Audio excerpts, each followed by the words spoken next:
Bismillah, alhamdulillah, salatu wassalamu ala rasulillah wa ala alihi wa sahbihi wa man tabi'ahum bi ihsanin ila yaumiddin, amma ba'd. Kita lanjutkan membahas kitab Al-Mulakhas fi Syarhi Kitab At-Tauhid li Syekh Saleh bin Fauzan Al-Fauzan hafizahullahu ta'ala. Kita masih membahas bab fadlu tauhid, tentang keutamaan tauhid. Walahuma fi hadits Itban, dan milik Bukhari dan Muslim di dalam hadis Itban. Fa innallaha harrama 'alan nari man qala la ilaha illallah yabtaghi bidzalika wajhallah. Maka sesungguhnya Allah Subhanahu wa ta'ala mengharamkan neraka bagi orang yang mengucapkan la ilaha illallah, yang dia inginkan dengan ucapan tersebut adalah wajah Allah. Di sini Allah Subhanahu wa ta'ala akan memberikan penyelamatan kepada orang yang mengucapkan la ilaha illallah dari api neraka dengan syarat, dengan ucapan tersebut dia mengharapkan wajah Allah Subhanahu wa ta'ala. Itban huwa Itban bin Malik bin Amr bin Al-Ajlan Al-Ansari min Bani Salim bin Auf, sahabi masyhur, mata fi khilafati Muawiyah. Itban bin Malik bin Amr bin Ajlan Al-Ansari, orang Madinah, orang Ansor, dari Bani Salim bin Auf, seorang sahabat yang terkenal, wafat pada kekhilafahan Muawiyah. Wafat pada kekhilafahan Muawiyah.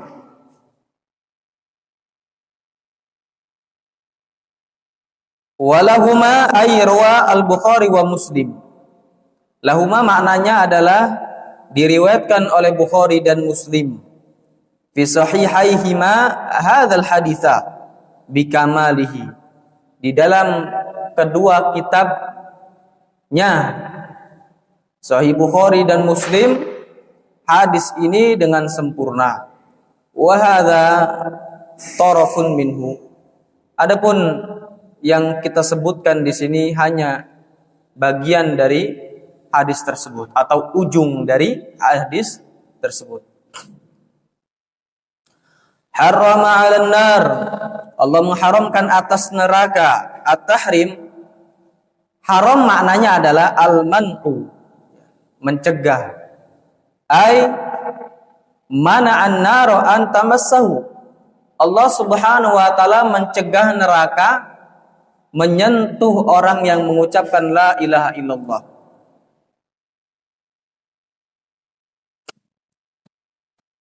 Yabtaghi bidzalika wajh Allah.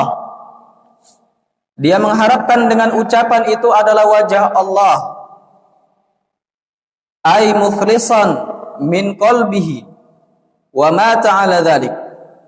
Ikhlas dari lubuk hatinya dan wafat di atas kalimatut tauhid. Wa lam yaqulha nifaqan, dan tidaklah dia mengatakan la ilaha illallah karena munafik.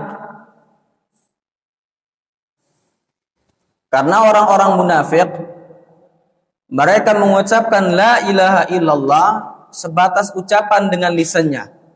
Adapun hatinya, mereka membenci orang-orang muslim. Wa idza laqul ladzina amanu qalu amanna. Orang munafik, kalau bertemu orang yang beriman, mengatakan aku beriman.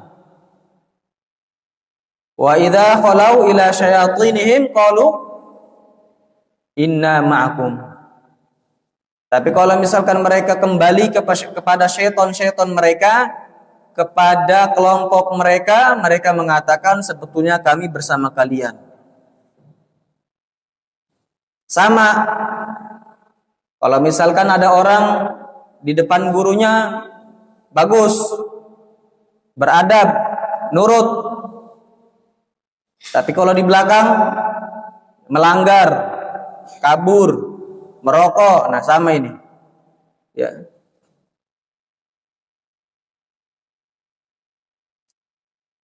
Taib itu sifat orang munafik ya. Sifat orang munafik. Ya, munafik itu mereka semangat untuk beribadah, semangat meninggalkan keharaman tatkala di hadapan orang.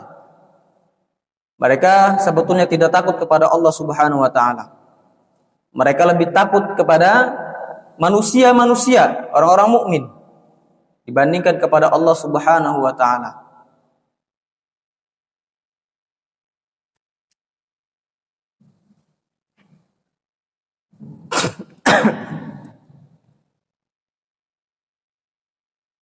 Ia batagi. Nah, al-ma'na al-ijmalil hadis. Makna secara global hadis ini adalah anna Rasulullah sallallahu alaihi wasallam, bahwa Rasul sallallahu alaihi wasallam yukhbiru khabran muakkadan, mengabarkan dengan kabar yang telah ditakkid, anna man talaffadha bi kalimati la ilaha illallah, bahwa barang siapa yang mengucapkan kalimat la ilaha illallah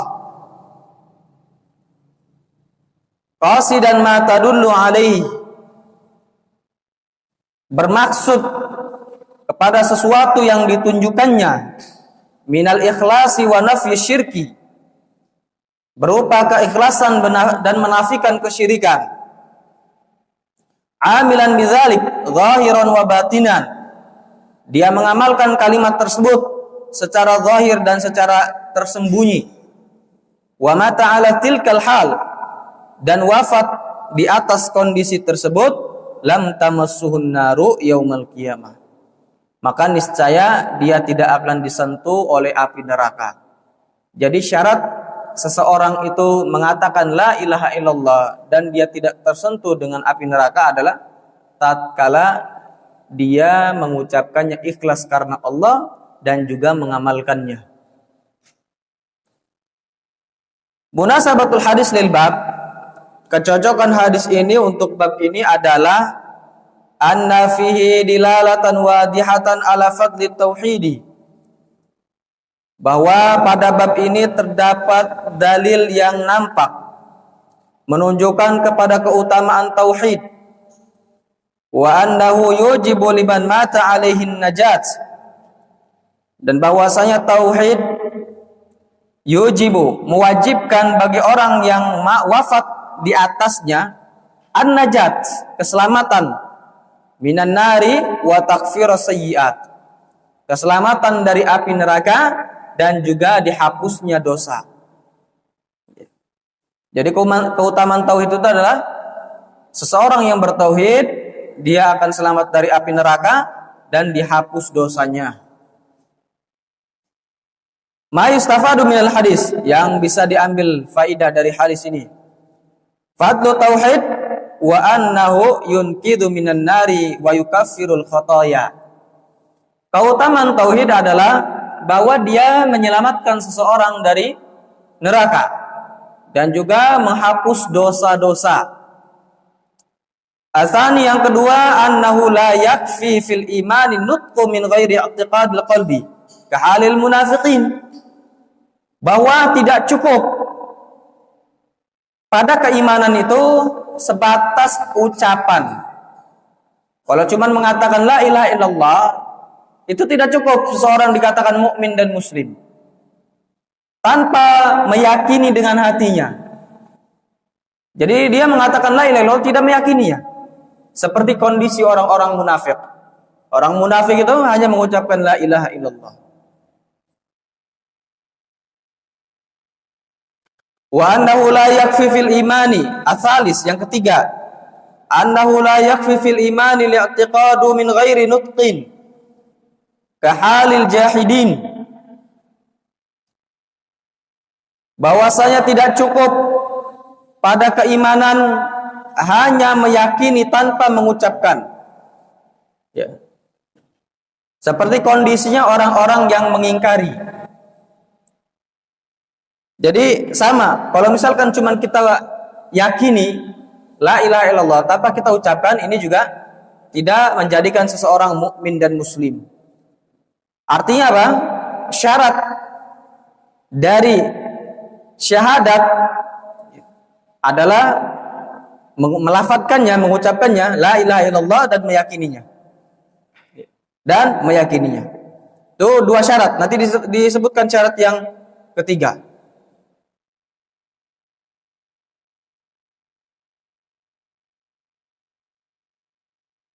Tahrimun nari ala ahli tauhid al-kamil. Pengharaman neraka terhadap orang yang bertauhid secara sempurna.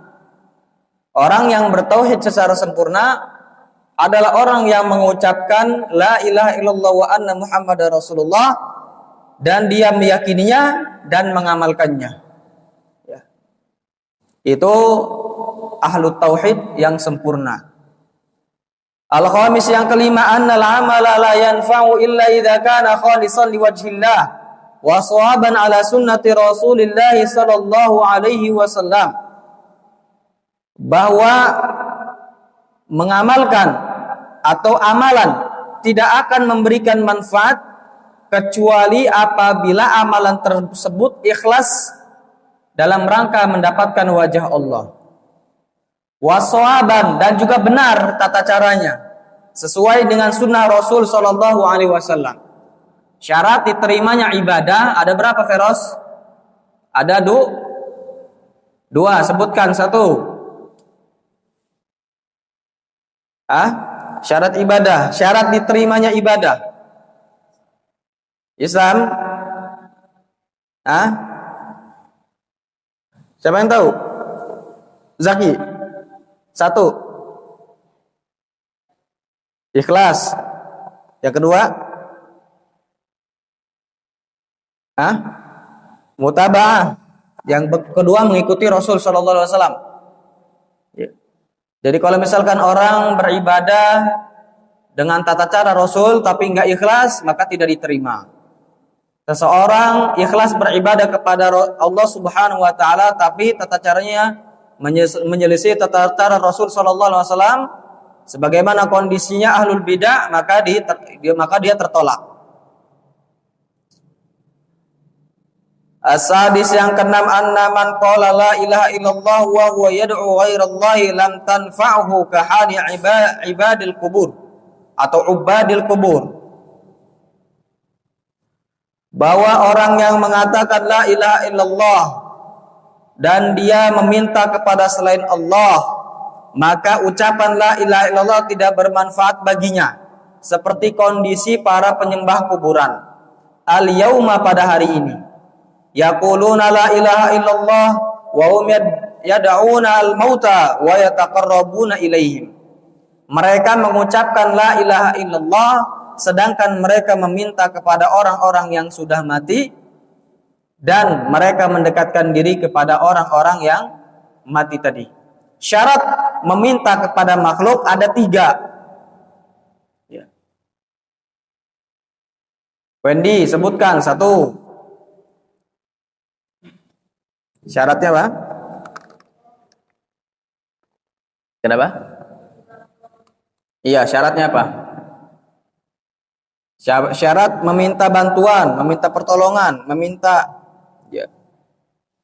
1, ada 3. 1. Siapa yang tahu? Apa, Zaki? Ya, berdoa itu namanya minta. Syaratnya apa? Syaratnya boleh kita meminta para makhluk. Mampu. Nah, 1, mampu. Orangnya hadir, ada. Atau dia tahu, sama.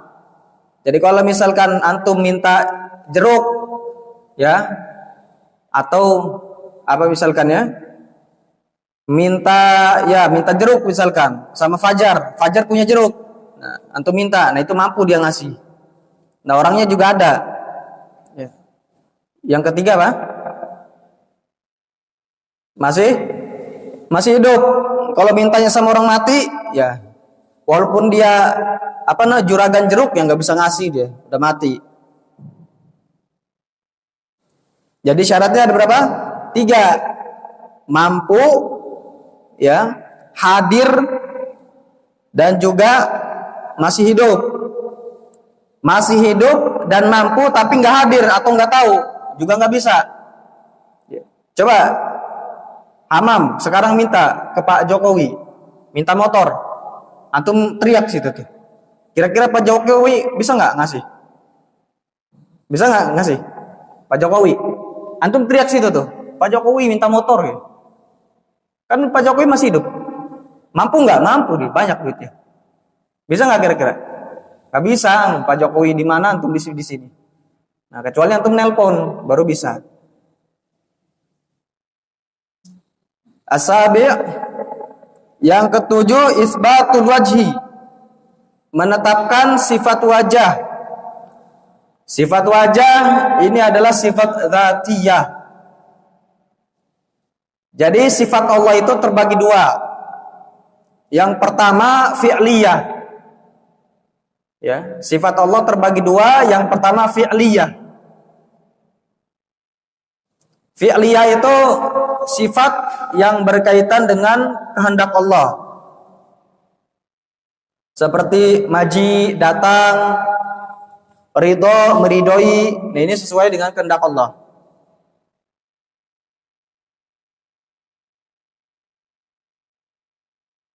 Atau rahmah, merahmati, ini juga sifat fi'liyah.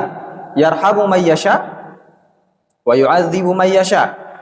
Allah rahmati orang yang Allah kehendaki. Yang kedua, dzatiyah. Sifat yang senantiasa Allah Subhanahu wa taala sifat yang senantiasa ada pada Rasulullah. Sifat yang senantiasa ada pada Allah Subhanahu wa taala dan tidak akan terpisah. Seperti sifat wajah, ya. Sifat tangan bagi Allah Subhanahu wa taala itu namanya sifat dzatiyah, zat Allah Subhanahu wa taala.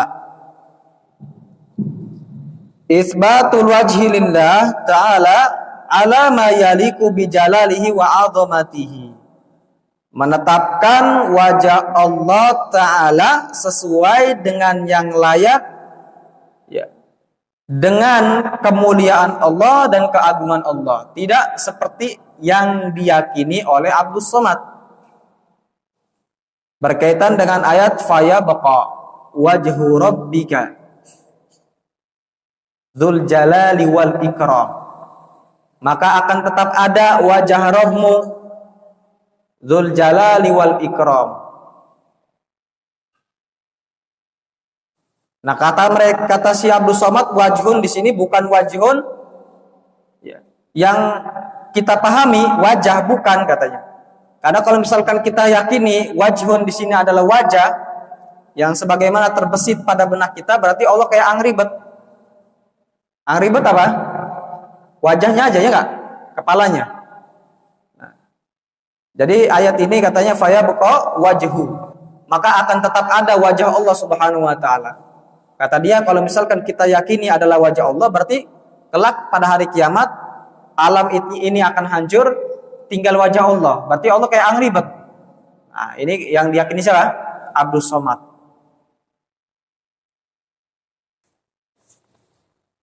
Wa Nabi Sa'id Al-Khudri,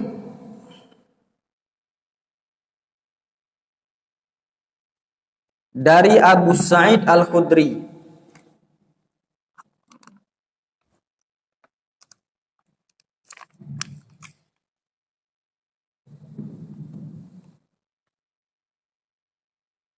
radhiyallahu anhu anna Nabiy sallallahu alaihi wasallam qala Musa ya Rabbi 'allimni syai'a adhkuruka wa ad'uka bih.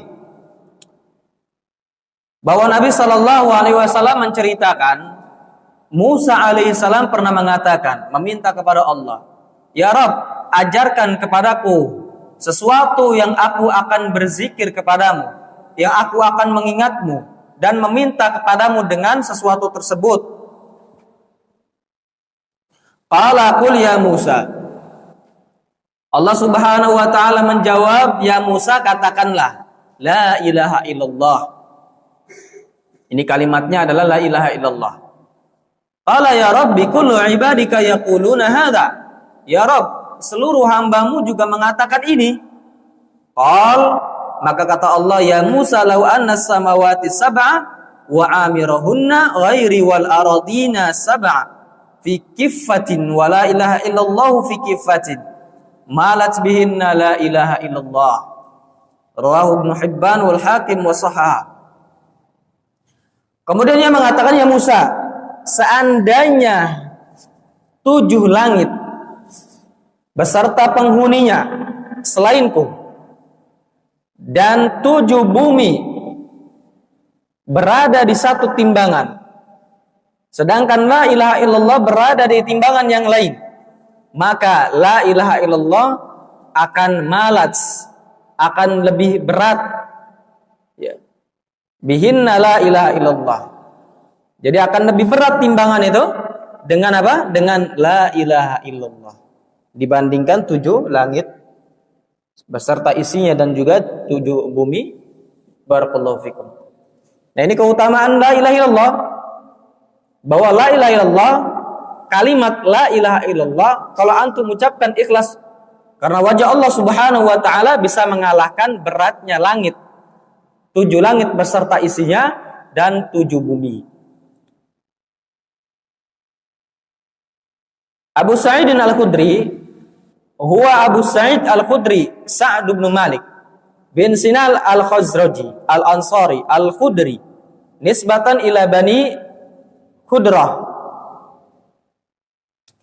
Jadi Abu Sa'id Al-Khudri adalah Abu Sa'id Al-Khudri, namanya Sa'ad bin Malik, kunyanya Abu Sa'id, bin Sinan Al-Khazraji, dari Khazraj, Al-Ansari, orang Madinah. Al-Khudri adalah nisbah kepada Bani Khudrah, sahabi jalil, seorang sahabat yang mulia, wabnu sahabi, dan juga anak dari sahabat yaitu Malik.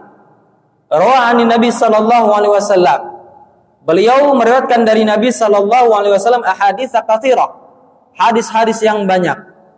Mata sanata arba'in wa sab'ina hijriyatan, wafat pada tahun 74 Hijriyah, ya, 74 Hijriyah beliau wafat. Taib Musa, huwa Musa bin Imran. Musa, Nabi Musa itu bapaknya namanya Imran, Musa bin Imran. Rasulullah adalah Rasulullah ila Bani Israel, yang diutus kepada Bani Israel. Wa kalimur Rahman, dan yang berbicara dengan Allah Subhanahu wa ta'ala.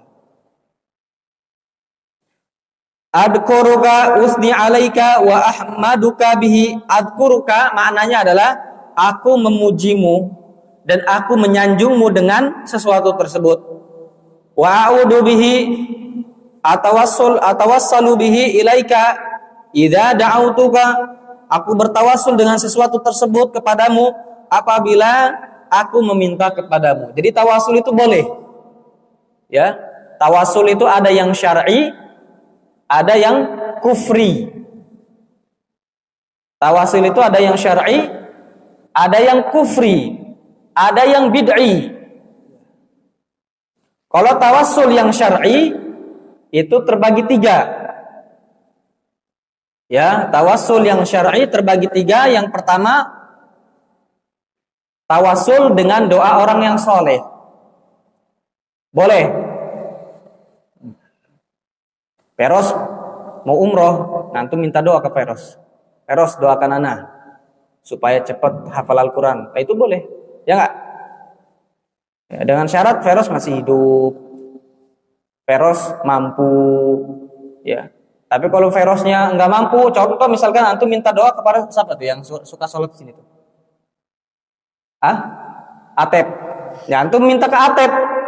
Bingung Atep apa ya? Pelanga-pelongo dia. Nah itu berarti nggak mampu. Nah kalau virus mampu karena berakal. Nah terus orangnya tahu hadir, ya orangnya tahu. Nah yang kedua, bertawasul dengan nama-nama Allah, sebagaimana Musa alaihissalam meminta dengan apa? Keagungan Allah Subhanahu wa taala. Dengan nama-nama Allah Subhanahu wa taala. Walillahil asmaul husna fad'uhu biha.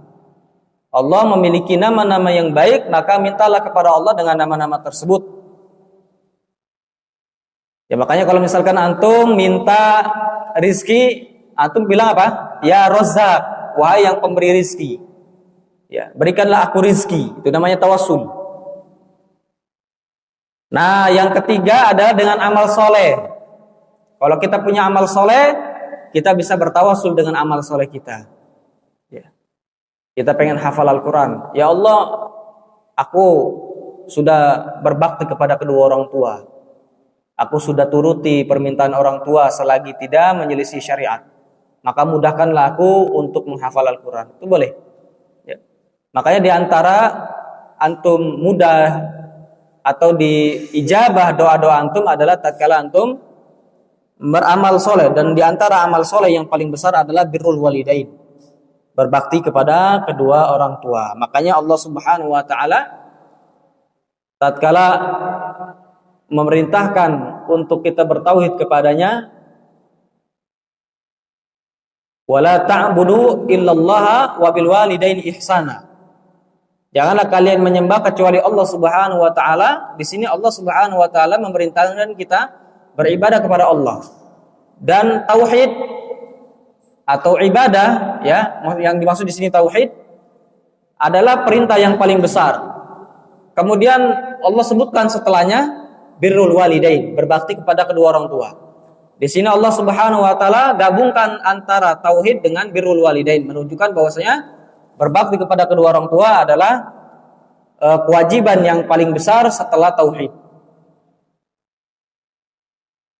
Nah, itu yang syar'i, boleh ibadah sunnah. Tapi kalau misalkan yang kufri, ya sebagaimana yang dilakukan oleh kuburiyun, orang-orang yang suka datang ke kuburan. Mereka bertawasul kepada orang-orang yang ada di dalam kuburan dengan ritual-ritual kesyirikan. Menyembelih untuk orang yang sudah mati, ya. Bernazar kepada orang yang sudah mati. Meyakini pada orang yang sudah mati itu bisa mendengar, bisa tahu perkara yang gaib, dan seterusnya. Itu yang kufur, karena ada ritual kekufuran, kesyirikan. Nah yang terakhir yang bid'ah, tawasul bid'ah, yaitu tawasul dengan kedudukan orang yang soleh. Ada orang sudah mati misalkan, ya wali, kiai fulan, sudah mati. Nah, dia meyakini bahwasanya kedudukan dia di sisi Allah itu bisa menjadi sebab terkabulkannya doa. Ya. Jadi dia meminta kepada orang yang kepada Allah Subhanahu wa taala, ya Allah berikanlah aku kemudahan dalam menghafal Al-Quran dengan perantara kedudukan orang soleh ini. Nah ini bid'ah, bukan kesyirikan, bukan kekufuran, karena dia mintanya kepada Allah. Cuman sisi kebid'ahannya tidak pernah dilakukan oleh para sahabat. Justru tatkala Nabi Shallallahu Alaihi Wasallam wafat, para sahabat tatkala mereka kekeringan, mereka meminta doanya, ya Al-Abbas, ya bertawassul dengan doanya Al-Abbas yang tatkala itu masih hidup. Baik.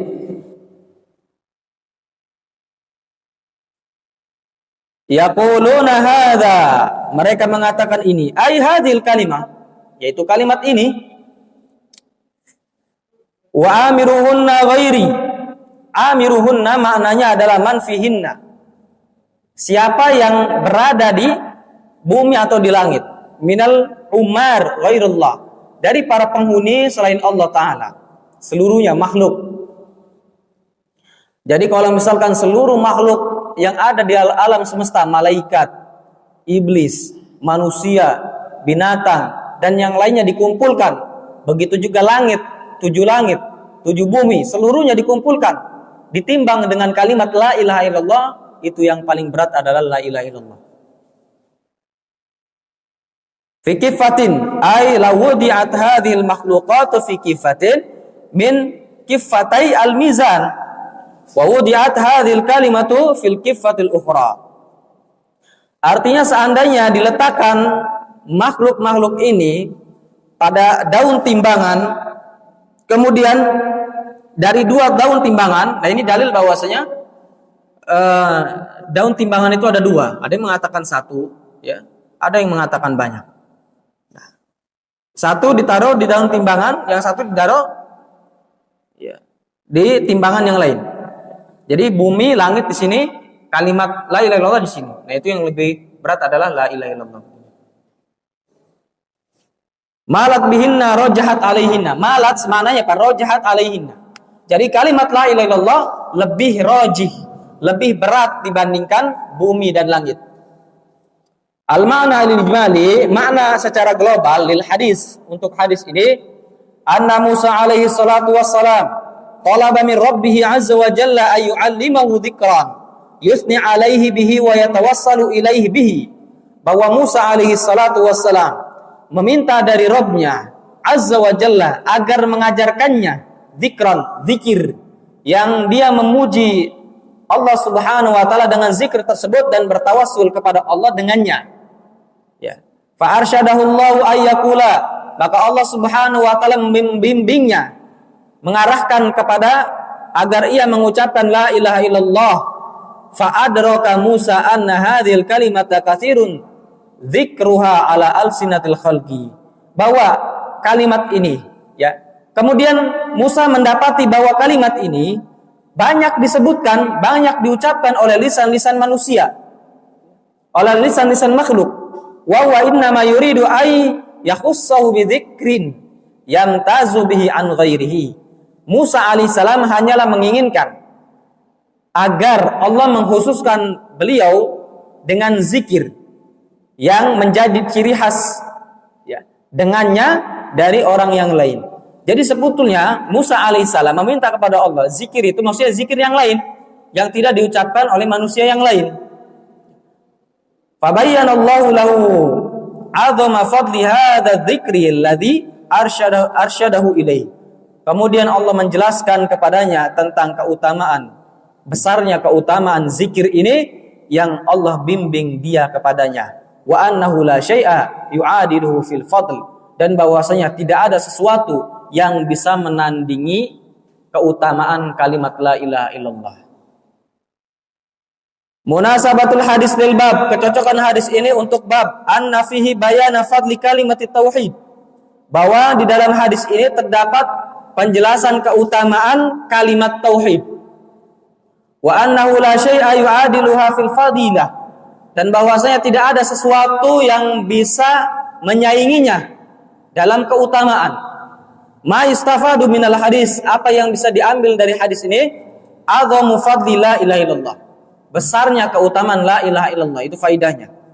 Lima tatadammanu minat tauhid wal ikhlas, karena mengandung sesuatu berupa tauhid dan ikhlas. La ilaha illallah itu mengandung tauhid dan al-ikhlas. Asani fadlu Musa alaihi salam wa hirsu ala taqarrubi ila Allah, keutamaan Musa alaihi salam dan semangatnya Musa untuk mendekatkan diri kepada Allah. Antum ini barakallahu fikum, coba antum lihat Musa alaihissalam, ya, berusaha mendekatkan diri kepada Allah Subhanahu wa taala, bersamaan adalah beliau adalah nabi, adalah rasul yang diutus oleh Allah Subhanahu wa taala, membawa wahyu. Dengan itu tetap dia mencoba mendekatkan diri kepada Allah Subhanahu wa taala. Karena tatkala antum beribadah kepada Allah Subhanahu wa taala, itu adalah bentuk syukur antum terhadap apa yang Allah berikan kepada antum berupa nikmat. Makanya tatkala Nabi sallallahu alaihi wasallam melakukan qiyamul lail, kemudian ditanya oleh istrinya yaitu Aisyah, "Ya Rasulullah, bukankah engkau sudah dijamin masuk surga? Terus kenapa masih semangat untuk menjalankan ibadah?" Ya. Terus kenapa masih semangat dalam menjalankan ibadah? Maka Nabi sallallahu alaihi wasallam menjawab, ini adalah bentuk syukur, ya. Adalah bentuk syukur kepada Allah Subhanahu wa taala. Semakin seseorang diberikan kenikmatan oleh Allah, harusnya seseorang semakin taat kepada Allah dan semakin mendekatkan diri kepada Allah. Dan antum ini memiliki kenikmatan yang paling besar dibandingkan kenikmatan-kenikmatan orang yang ada di luar. Antum dipilih oleh Allah Subhanahu wa taala sebagai talibul ilmi, para penuntut ilmu yang mungkin sangat sedikit dibandingkan oleh orang-orang yang ada di luar. Maka kenikmatan ini antum ya pergunakan, antum manfaatkan, antum bersyukur kepada Allah Subhanahu wa taala dengan cara menjadikan nikmat ini wasilah mendekatkan diri antum kepada Allah taala. Kemudian asalis anna al-ibadata la takunu illa bima syara'ahu Allah wa laysa lil insani ay yabtadi'a fiha min 'indi nafsihi li'anna Musa talaba min rabbih ay yu'allimahu ma yadhkuruhu bih. Bahwa ibadah tidaklah terjadi kecuali dengan sesuatu yang disyariatkan oleh Allah taala. Dan tidak boleh bagi manusia untuk mengada-ada dalam masalah ibadah dari dirinya sendiri. Dikarenakan Musa meminta kepada Allah agar mengajarkan sesuatu yang dia jadikan zikir kepada Allah. Paham di sini ya? Di sini tatkala Musa meminta zikir kepada Allah dan Musa tidak mengada-ngada, tidak membuat-buat sendiri, itu menunjukkan bahwasanya syariat ini tauqifi. Tidak boleh seseorang melakukan ibadah kecuali ada dalilnya. Itu saja. Dan ini bantahan bagi ahlul bidah. Al-rabi' yang keempat anna mashtaddatil hajatu wad daruratu ilaihi kana aktsaru wujudan fa inna la ilaha illallah lamma kana al-alimu muttarran ilaiha kanat aktsarul adhkar wa wujudan wa jaudan wa aisaraha khusulan. Baik. Bahwa ya kebutuhan yang mendesak dan juga darurat kepadanya karena aksar wujudan itu banyak adanya. Fa inna la ilaha illallah lamma kana al-alim, maka sesungguhnya la ilaha illallah, kalimat la ilaha illallah, lamma kana al-alimu muttarran, tatkala seorang alim itu muttar ya terpaksa ilaiha kepada kalimat la ilaha illallah kanat aksarul adhkar wujudan, maka kalimat la ilaha illallah merupakan apa? Zikir yang paling banyak adanya, wa aisaroha husulan, dan yang paling mudah untuk direalisasikan. Ya. Jadi kalimat la ilaha illallah adalah perkara yang paling dibutuhkan, darurat, dan adalah sesuatu yang paling banyak diucapkan la ilaha illallah, dan juga sebetulnya yang paling mudah untuk diucapkan itu adalah la ilaha illallah. Bersamaan dengan itu keutamanya besar. Al-khamis anna Allah fawqa samawati liqaulihi wa amirahunna ghairi. Bahwa Allah Subhanahu wa taala berada di atas langit-langit. Berdasarkan firman Allah taala dan juga para penduduknya, penduduk penghuni langit selainku. Nah, ini menunjukkan bahwasanya Allah di atas, ya, Allah di atas. Ya, dalilnya adalah wa amirahunna ghairi. Para penduduk-penduduk langit selainku, menunjukkan Allah adalah di atas, ya. Tidak seperti yang diyakini ahlul bidah, seperti Abdul Samad, Adi Hidayat, Allah di mana-mana, ya, Allah di mana-mana. As-sadis annahu la budda fi dzikri bi hadhil kalimati min at-talaffuz biha kulliha wa la yaktasir ala lafdzil jalalah Allah kama yaf'aluhu ba'dul juhal. Bahwasanya yang wajib pada zikir dengan kalimat ini yaitu la ilaha illallah adalah melafadzkan dengan kalimat tersebut secara sempurna. La ilaha illallah, la ilaha illallah. Nah, itu yang disyariatkan. Dan tidak boleh dia mengiktisar, mencukupkan, membatasi dengan lafaz Allah, Allah, Allah, Allah. Nah, siapa ini? Nah, ini masih mending Allah, Allah, Allah. Kalau Ar-Razi pakai apa? Pakai napas dari hidung. Itu Ar-Razi. Sebagaimana yang dilakukan oleh orang-orang bodoh. Nah, kalau misalkan ada orang zikirnya Allah, Allah, Allah, nah itu bodoh. Mau kiai, mau wali itu bodoh. Mana ada orang zikir begitu? Apalagi kalau pakai hidung. Gimana kalau misalkan lagi pilek gitu ya? Hah? Kalau lagi pilek gimana? Ingus keluar semua. Asabi isbatu mizadil amali wa annahu haqqun, menetapkan timbangan amal dan bahwasanya itu benar adanya. Timbangan amal itu benar adanya.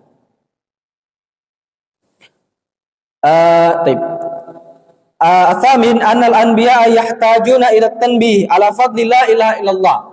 Bahwasanya para nabi mereka butuh kepada tanbih terhadap keutamaan la ilaha illallah. Ini Musa alaihissalam ditanbih oleh Allah Subhanahu wa taala bahwasanya keutamaan la ilaha illallah itu lebih berat dibandingkan langit seisinya dan juga bumi.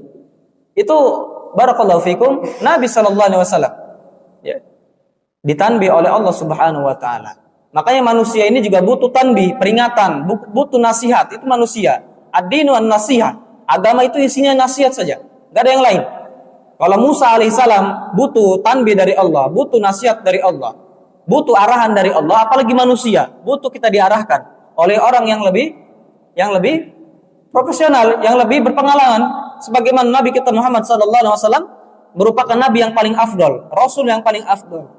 Dengan itu meminta saran kepada siapa? Musa alaihissalam. Karena dia tahu bahwa Musa lebih berpengalaman dalam berdakwah. Dan seseorang itu, antum sekarang belajar, antum lihat siapa yang lebih berpengalaman dalam belajar, siapa yang lebih pintar. Antum minta saran. Kira-kira bagaimana caranya memahami bahasa Arab, bagaimana caranya menghafal Al-Quran dan seterusnya. Dan itu bukan sesuatu yang aib. Kenapa? Karena Musa alaihissalam demikian diperingati oleh Allah Subhanahu wa taala. Begitu juga Nabi kita Muhammad sallallahu alaihi wasallam meminta saran kepada Musa alaihissalam bersama Nabi kita Muhammad sallallahu alaihi wasallam lebih afdal dibandingkan Musa. At-tasi' annal aradina sab'un kasamawat.